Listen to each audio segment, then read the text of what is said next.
प्रस्तुत दोहा रीतिकालीन कवि बिहारी की बिहारी सस्सई से उद्धृत है।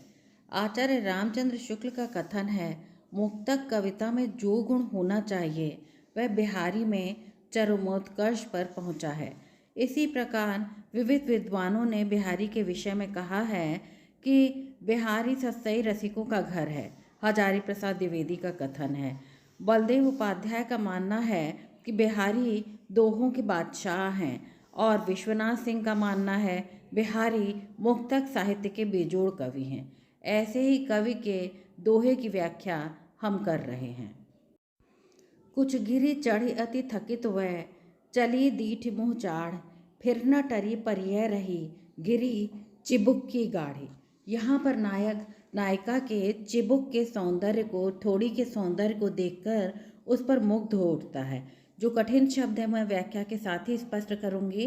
नायिका अपूर्व सुंदरी है, कुछ गिरी चढ़ी अति थकित वह। जब नायक की दृष्टि उसका सौंदर्य अवलोकन करने के लिए उसके कुछ गिरी स्तन रूपी ऊंचे पर्वतों पर चढ़कर अति थकित है, अत्यधिक थकित होकर थक कर मुख के सौंदर्य चली दीठ मुँह चाढ़, मुख के सौंदर्य को देखने की इच्छा से आगे चलती है, फिर न टरी परिय रही, गरी चिबुक की गाढ़। और उसके पश्चात वो रास्ते में ही थोड़ी के चिबुक के गड्ढे में जाकर गिर जाती है और फिर उसमें ही गिरी रहती है, चिबुक के गड्ढे में ही गिरी रहती है। फिर न टरी, फिर प्रयत्न करने पर भी उसमें से निकल नहीं पाती, इधर उधर हट नहीं पाती। भाव यह है कि नायिका की मुख छवि देखने से पूर्व ही नायक नायिका के चिबुक सौंदर्य पर रीझ गया है। यहाँ पर बिहारी ने नायिका के नाक्षिक वर्णन को बहुत सुंदरता के साथ किया है, जो कि दर्शनीय है। व्याख्या की स्लाइड दी गई है, आप उसको देख सकते। विशेष के रूप में यदि हम कहें तो एक दोहा छंद है जो कि अर्ध सम्मात्रिक है, 2 पंक्तियों का होता है। इसमें 4 चरण माने जाते हैं और 13-11 पर यति होती है। श्रृंगार रस है यहाँ पर और अलंकार मुहावरों का सुंदर प्रयोग यहाँ पर दृष्टव्य होता है। यदि हम बिहारी सस्सई की माने तो बिहारी सस्सई के बारे में कोई 713 मानता है, कोई 700 मानता है, कोई इसके अतिरिक्त भी मानता है, लेकिन ज़्यादातर लोग विद्वान 713 दोहे मानते हैं। और दोहा पहचानने का नियम मैं यहाँ पर आपको बता रही हूँ। और हम पूर्णतः जानते हैं कि बिहारी एक बहुज्ञ कवि हैं।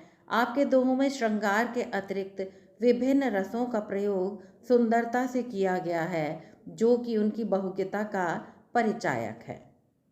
बिहारी के संदर्भ में कुछ प्रमुख कथन दिए गए हैं, जिनको याद करके आप अपने अंक बढ़ा सकते हैं। इनका प्रयोग आप व्याख्या के विशेष में कर सकते हैं और अधिक अंक प्राप्त करने के लिए अपने प्रश्नों के अंदर भी इनको समाहित कर सकते हैं। आचार्य शुक्ल के कथन हैं, इनके दोहे क्या है, रस के छोटे छोटे छींटे हैं। दूसरा है, बिहारी की भाषा चलती होने पर भी साहित्यिक है। इनकी कविता श्रृंगारी है किंतु प्रेम की उच्च भूमि पर नहीं पहुंचती, नीचे रह जाती है। और ये तो बहुत ही प्रसिद्ध कथन है, जिस कवि में कल्पना की समाहार शक्ति के साथ भाषा की समाज शक्ति जितनी अधिक होगी उतनी ही वह मुक्तक रचना में सफल होगा। यह क्षमता बिहारी में पूर्ण रूप से विद्यमान थी। इसी से वे दोहे जैसे छोटे छंद में इतना रस भर सके हैं। इनके दोहे क्या हैं? रस के छोटे छोटे छींटे हैं। यहाँ पर बिहारी के ये जो 4 कथन दिए गए हैं, बिहारी के संदर्भ में शुक्ल के बहुत कथन दिए गए हैं, ये बहुत ही महत्वपूर्ण हैं। इसके अतिरिक्त बिहारी के संदर्भ में और भी कथन हैं, जो कि एक शुक्ल का है, हजारी प्रसाद द्विवेदी का और राधाचरण गोस्वामी का है। भाषा से संदर्भित कथन शुक्ल जी का है और राधाचरण गोस्वामी ने कहा है, यदि सूर सूर तुलसी ससी उडगन केशव दास हैं तो बिहारी पीयूष वर्षी मेघ हैं। और वहीं हजारी प्रसाद द्विवेदी मानते हैं कि रीति काल के सबसे अधिक लोकप्रिय कवि बिहारी हैं। बिहारी सस्सई रसिकों का घर है, हजारी प्रसाद द्विवेदी का मानना है। इस प्रकार यहाँ